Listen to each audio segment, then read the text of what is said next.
The first 4 Apple II computers were finished at 1 o'clock in the morning on the day the fair began.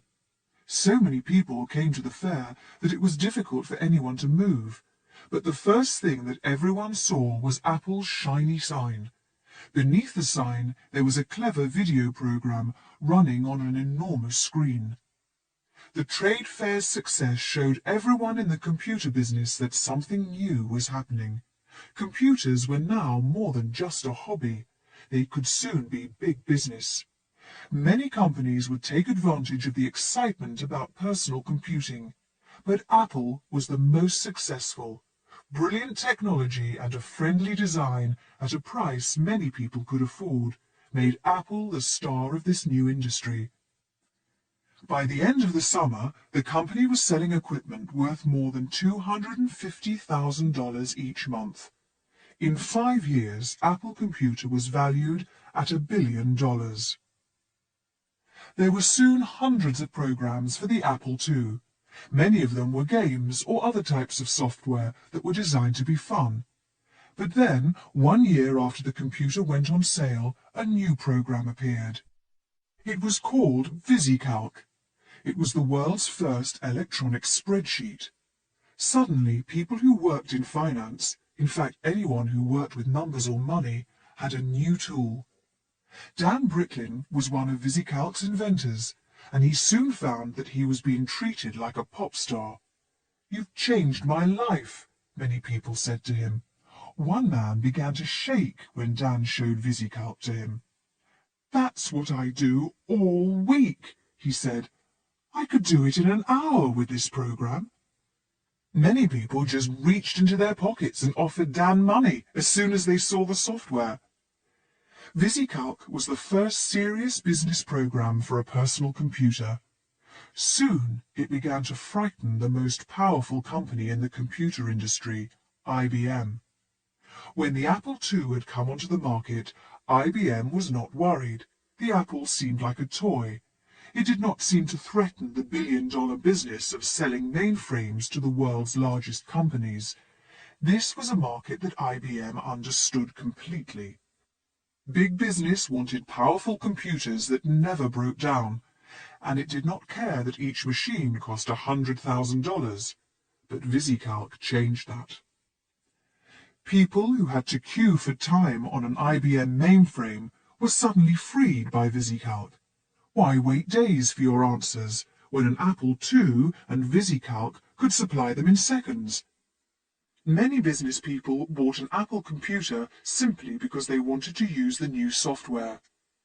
This was also the time when the banking and insurance industries were changing in the USA and Britain.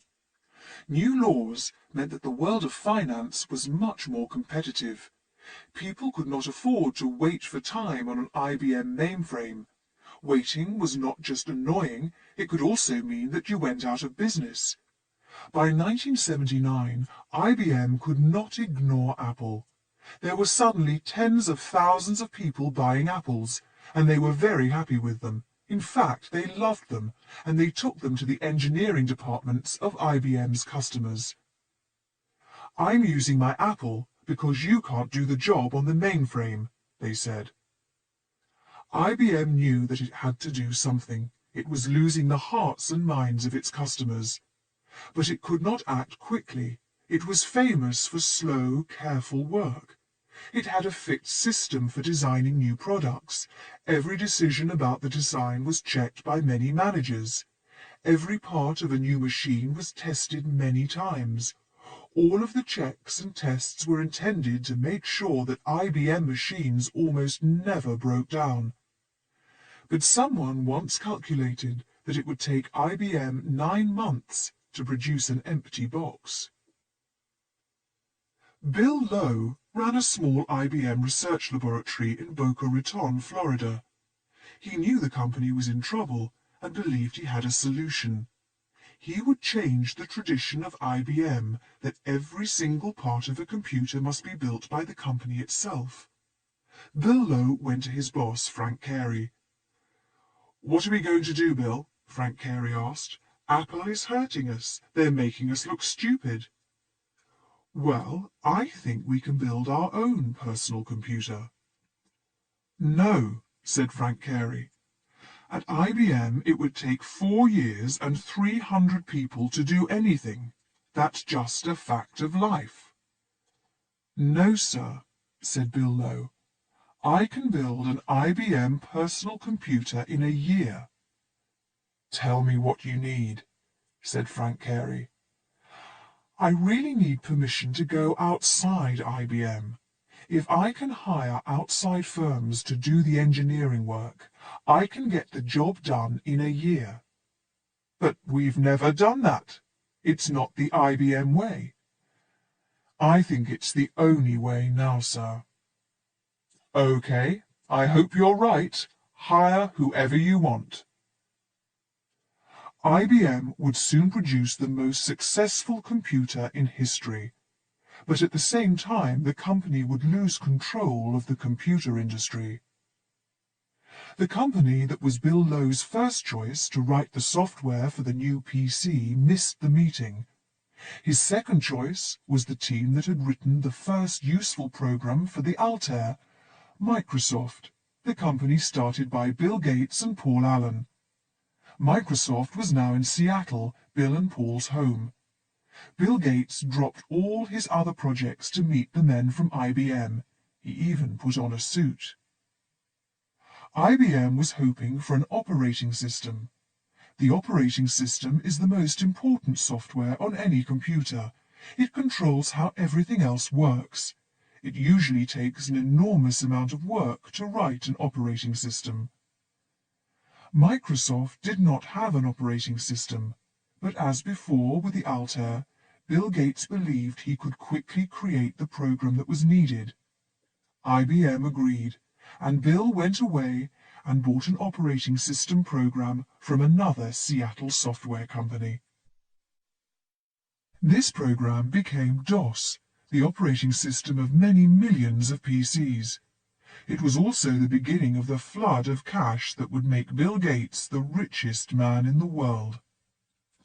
The deal that IBM made with Bill Gates was unusual. IBM would help Microsoft to create the operating system. It would also pay Microsoft for every single copy of the program. But Microsoft would own the program, and it could sell DOS to any company that wanted it. Bill Lowe kept his promise. The IBM PC was created very quickly, but it was more successful than anyone imagined. The computer was first sold in 1981. IBM believed that it might sell 500,000 computers by 1984. In fact, it sold 2 million. People used to say no one ever lost his job for choosing IBM. Now these business buyers could choose an IBM PC. The IBM label meant that business trusted the machine. IBM did not make toys, so the personal computer was soon accepted as a serious business tool. And as soon as business was buying these machines, their price began to fall, and many more people began to buy them for use at home and at school. IBM changed from a company with thousands of customers who bought million-dollar machines to a company with millions of customers who bought $1,000 machines. However, IBM soon lost control of this enormous new market. Anyone could copy the design of the PC and then buy the operating system from Microsoft. New computer companies like Compaq quickly did this. Soon they began to sell many more PCs than IBM. IBM remained a big, powerful company, but it would never again have complete control of its industry. In the 1980s, computers became common. They began to appear in every area of life. And when they were connected together, they created the Internet that we know today. Chapter 5. The World Wide Web.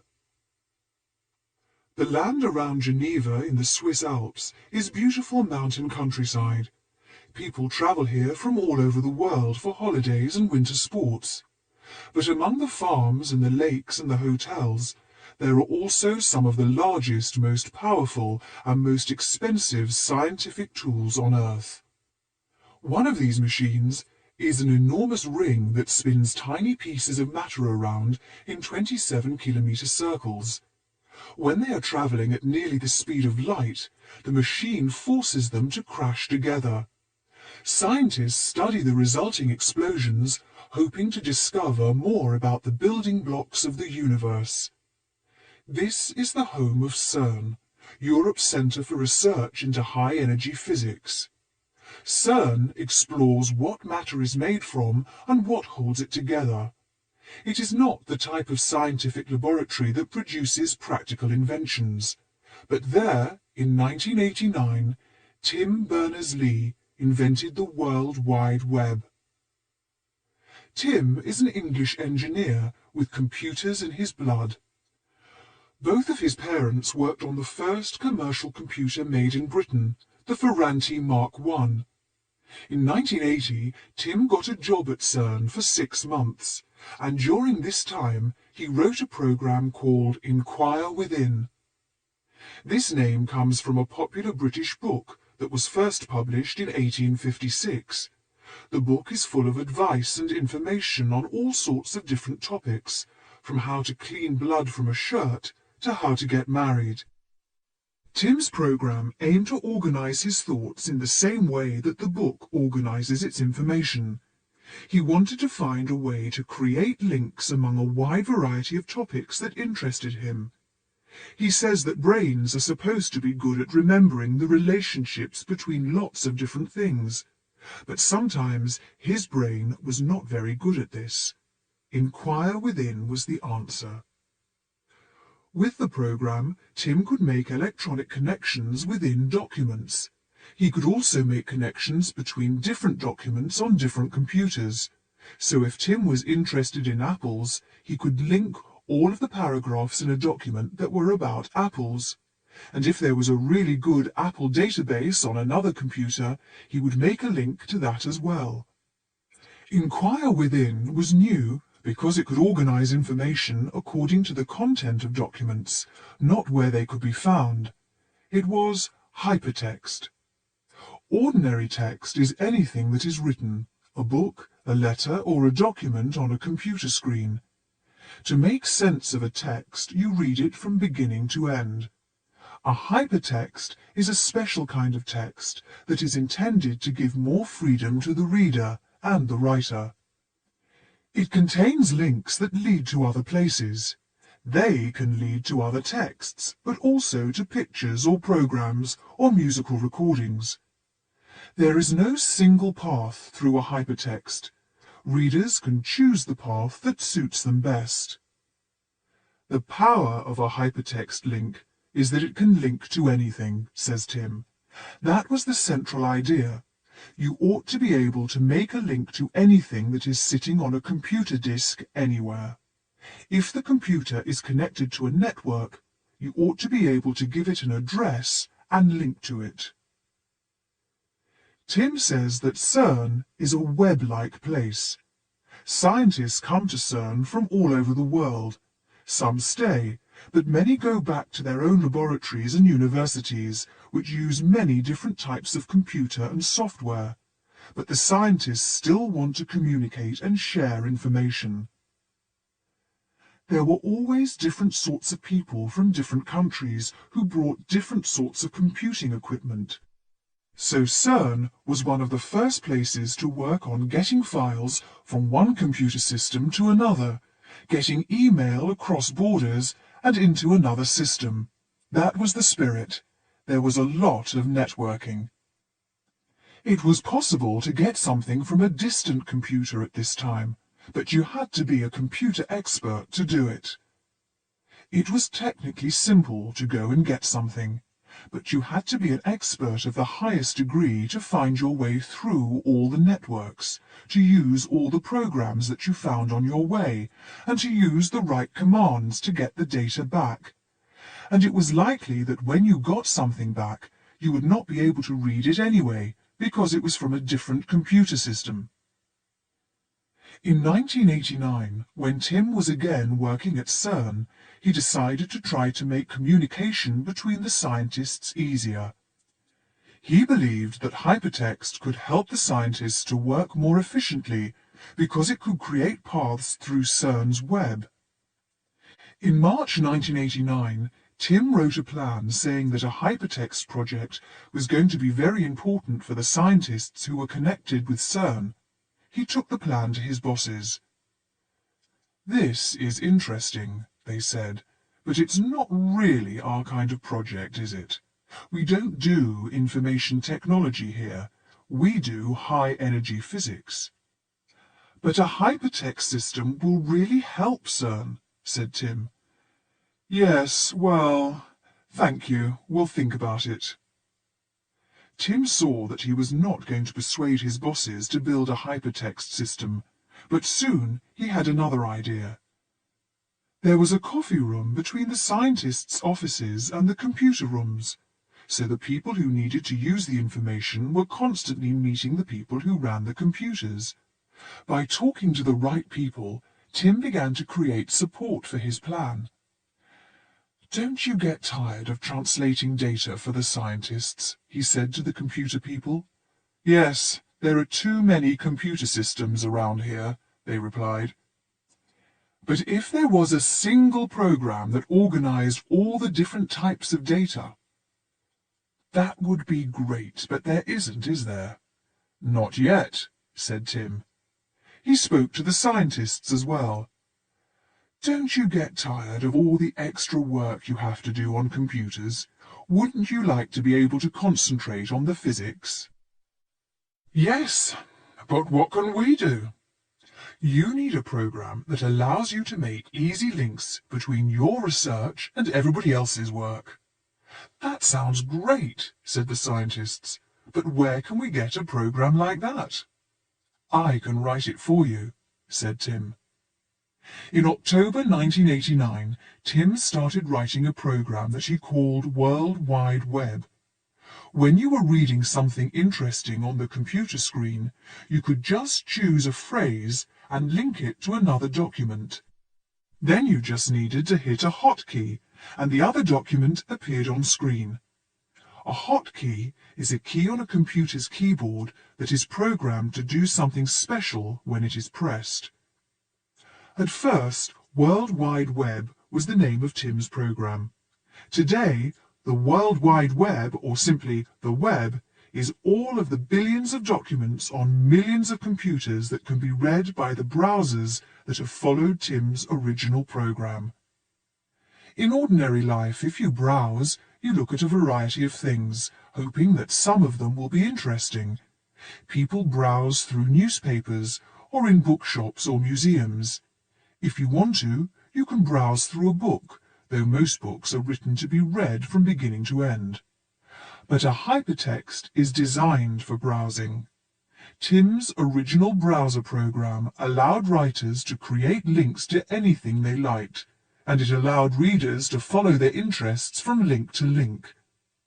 The program used a new invention, a system of addresses.